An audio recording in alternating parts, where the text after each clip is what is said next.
जहाँ पर मैं जन्म लिया।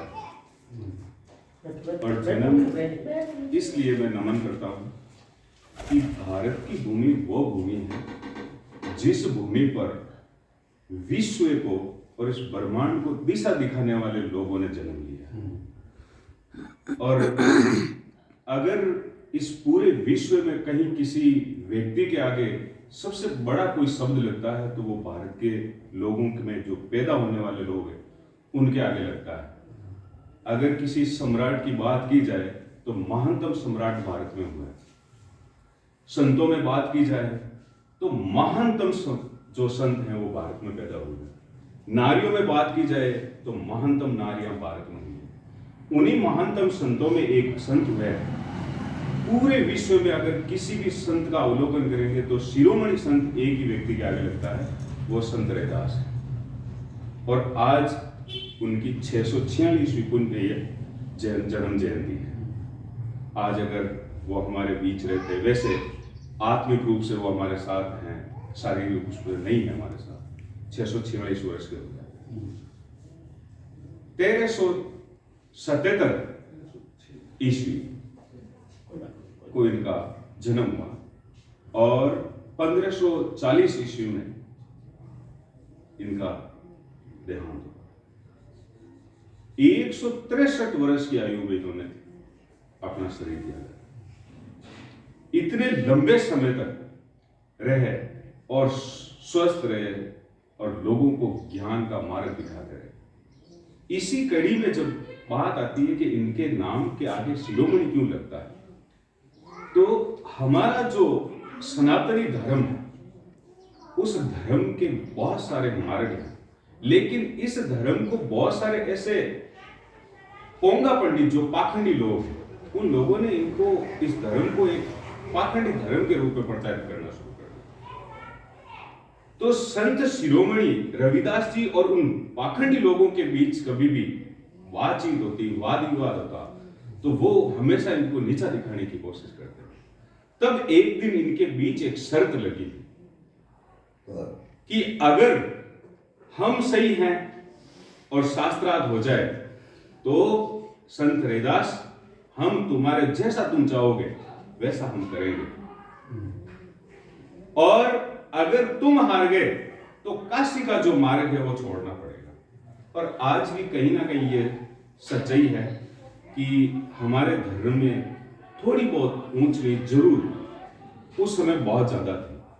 तो रैदास जी को कहा गया, उस समय जब भी कोई व्यक्ति बाहर से आता था तो उन्हें किसी के छू जाने से या ऐसी कोई हो जाने से पानी के छिड़के दिए जाते थे ना, ऐसा शुद्ध मान के भाई शुद्ध कर लिया जाए। तो रैदास जी को भी ये बात थी कि भाई हमें जो पुरोहित समाज है वो हमें कभी स्वीकार नहीं करता है। तो उन पुरोहितों ने ये स्वीकार कर लिया कि अगर आप हमारी जो शास्त्रार्थ बात करते हो, अगर उसमें आप खरे उतर जाओगे तो हम आपको पूरी काशी के चारों तरफ 7 चक्कर लगवाएंगे अपने कंधे पर बिठाकर। संत रैदास जी को बुलाया गया। एक तरफ संत रैदास बैठे, एक तरफ वो जो पाखंडी लोग ना वो बैठे, और उनके बीच शास्त्रार्थ हुआ। उन्होंने जितना जो ज्ञान दिया था, जो शास्त्रार्थ चला था, पूरी काशी की प्रजा बैठी हुई है, काशी के राजा बैठे, उन्होंने पूरे के पूरे जवाब इस तरह जवाब दिए कि सब के सब धराशायी हो गए। तब वहां के राजा और प्रजा ने मिलकर के संत शिरोमणि रैदास जी को शिरोमणि की उपाधि दी और उन लोगों ने अपने कंधे पर बिठा करके संत रैदास जी को 7 जो चक्कर लगाए थे काशी के, और ये उपाधि दी गई। इसी कड़ी में आगे जाते हैं तो संत के मार्ग पर चलते हुए उन्होंने बहुत सारे दोहे किए, बहुत सारी बातें बताई है। उन बातों में मैं बताना चाहूंगा, उनका जो पहला वक्तव्य आता है रैदास जी का, वो ये आता है, हमारे लोग बहुत सारी चीजें सोचते हैं तो उन बातों को भी अमल करना चाहिए, उनके रास्ते पर चलना चाहिए। ऐसा चाहूं राज में जहां मिले सबन को अन्न। अभी जैसे बहुत सारे भिखारी हो जाते हैं, ऐसे हो जाते हैं, उस समय भी ऐसी चीजें थी। तो उन्होंने कहा था कि ऐसा चाहूं राज में जहां मिले सबन को अन्न, छोट बड़े सब सम रहे, छोटा हो या बड़ा, इनकी व्यक्ति मान जन्म से नहीं कर्म से होता है।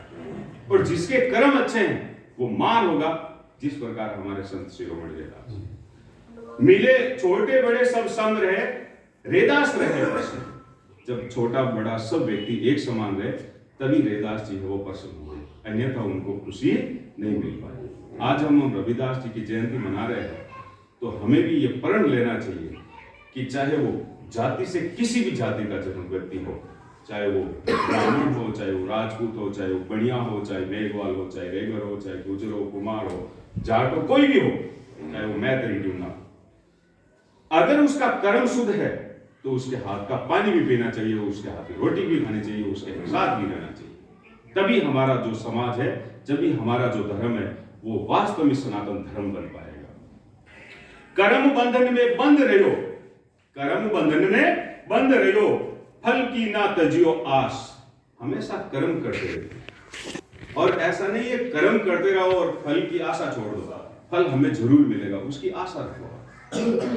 कर्म बंधन में बंद रहो, फल की तजियो आस। कर्म मनुष्य का धर्म है, इस मनुष्य का वास्तविक धर्म ही कर्म है। इस मनुष्य का धर्म वास्तविक कर्म है, वही कर्म है। सत भागे रविदास, ये संत रैदास जी कहते हैं आपको कर्म ही करना चाहिए, तभी कर्म का फल आपको अवश्य मिल पाएगा।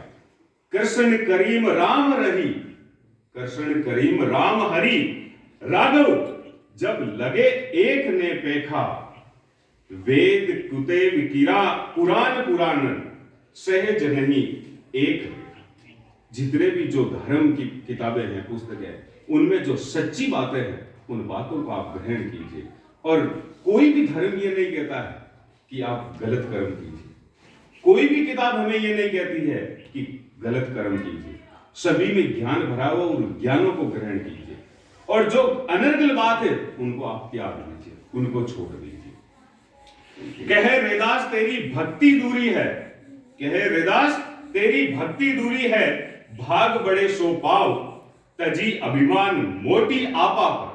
जब व्यक्ति अभिमान छोड़ देता है, और रैदास जी यही कहते हैं व्यक्ति को अभिमान छोड़ देना, मैं इस जाति में पैदा हुआ इसलिए मुझे गर्व है। अरे भाई, गर्व तो उस महात्मा बड़ा ज्ञानी विद्वान रावण का भी नहीं चला था, जिसके पास इतने बड़े बड़े अस्त्र शास्त्र थे, इतना बड़ा ज्ञान था, बहुत बड़ा विद्वान था, लेकिन उस व्यक्ति का भी अभिमान से नहीं पाया। तो हम कौन से खेत की मूली हैं? तजी अभिमान मोटी आपा पर, पीपी लख हुए चुनी खाओ। गुरु मिलिया रविदास जी, दीनी ज्ञान की गुटकी। अंत में यही बात होगी, ये ज्ञान की जो गुटकी है बड़ी मीठी होती है। जब ये ज्ञान की गुटकी किसी को मिल जाती है तो उस व्यक्ति का तो जीवन संवरता ही संवरता है, उसके साथ साथ लाखों करोड़ों लोगों का जीवन संवर जाता है। कब रविदास जी पैदा हुए थे, कब कबीरदास जी पैदा हुए थे, कब नानक दास जी पैदा हुए थे, हमें पता ही नहीं है, बहुत वर्षों पहले। लेकिन आज भी उनके नामों से लाखों लोग हैं, उनका जीवन तर जाता है। तो ये आस है हमें। क्या कह रहे हैं? गुरु मिलिया रविदास जी, दीनी ज्ञान की गुटकी, चोट लगी निज नाम हरि की, मारे हिवरे कटकी। वही जब ज्ञान की गुटकी लग जाती है तो हमारा हृदय पवित्र हो जाता है, और इसी पवित्रता को हमें ध्यान में रखना चाहिए। और इसी कड़ी में हमारे बाबा साहब, इन्होंने भी बहुत सारी जो मानवता के ऊपर मिसाल कहते हैं, उन्होंने एक रास्ता दिखाया था। अगर बाबा साहब ना हुए होते इस भारत में, तो शायद है, मेरा यह मानना है, व्यक्तिगत बात है, वैसे सार्वजनिक भी बात होगी, कि अगर बाबा साहब ना हुए होते तो आज भारत जिस स्थिति में है उस स्थिति में नहीं आ पाता। क्योंकि पूरी 6743 जातियां, अनगिनत धर्म, अनगिनत बोलियां, अनगिनत क्षेत्र, उन सबको एकता के सूत्र में पिरो करके इन्होंने एक हमें पुस्तक दी है, भारत का संविधान। आज उस संविधान में हमारी कोई भी समस्या हो, उस समस्या को हम पहुंच के निकाल सकते हैं। और इन्होंने एक सूत्र नारा दिया था, और वो नारा बीच में लुप्त हो गया था, क्योंकि भारत विश्व गुरु कहलाता था। तो किस वजह से कहलाता था? महात्मा बुद्ध, उनके बाद सम्राट अशोक, और उन्होंने जो शिक्षा का प्रसार किया था, पूरे विश्व में शिक्षा को ग्रहण करने का एक केंद्र बनाया था, वो भारत था। तभी भारत विश्व गुरु कहलाया था। वो बीच में लुप्त हो गया था। अब वापस हम ये कहें कि वही विश्व गुरु का तमगा वापस प्राप्त करना है, तो बाबा साहब का ये मंत्र था, शिक्षित बनो, संगठित रहो और संघर्ष करो। इसके आधार पर चलेंगे तो हम जरूर पास होंगे और जरूर वापस भारत उसी विश्व गुरु को प्राप्त करेगा। दो पंक्तियां हैं कि कलम को पकड़ तुझे शिक्षित बनना है। ये सबसे महत्वपूर्ण बात है। कलम को पकड़ तुझे शिक्षित बनना है, दुश्मन से ना डर, तुझे संगठित रहना है। आज भारत के लोगों को संगठित रहने की जरूरत है। इस भारत भूमि में जो भी व्यक्ति पैदा हुआ वो भारतीय है, चाहे वो किसी भी धर्म में हो, चाहे वो किसी भी जाति में हो, चाहे किसी भी संप्रदाय में हो। कलम को पकड़ तुझे शिक्षित बनना है, दुश्मन से ना डर, तुझे संगठित रहना है। कष्ट मिलेंगे तुझे इस पाखंडी दुनिया में। बहुत सारा पाखंड फैलाते हैं लोग हमें तोड़ने के लिए, अनर्गल बातें, झूठी बातें फैला देते हैं। और ये बड़े हमारे बुजुर्गों ने कहा, सच को ढूंढना पड़ता है, सच को ढूंढना पड़ता है। झूठ तो आपके कुएं के अंदरूनी छोर कहीं पर भी बैठे वहां तक पहुंच जाता है, वो अनर्गल बातें आ जाती है। तो कलम को पकड़ तुझे शिक्षित बनना है, दुश्मन से ना डर, तुझे संगठित रहना है। कष्ट मिलेंगे तुझे इस पाखंडी दुनिया में, तू वीर बन, तुझे संघर्ष करना है। उखाड़ कर फेंक इस पाखंडवाद को, तुझे भारत का संविधानवादी बनना है। तुझे संविधान संत रविदास जी के सपने को साकार करना है। इतना कहकर मैं अपना स्थान ग्रहण करता हूं। जय हिंद।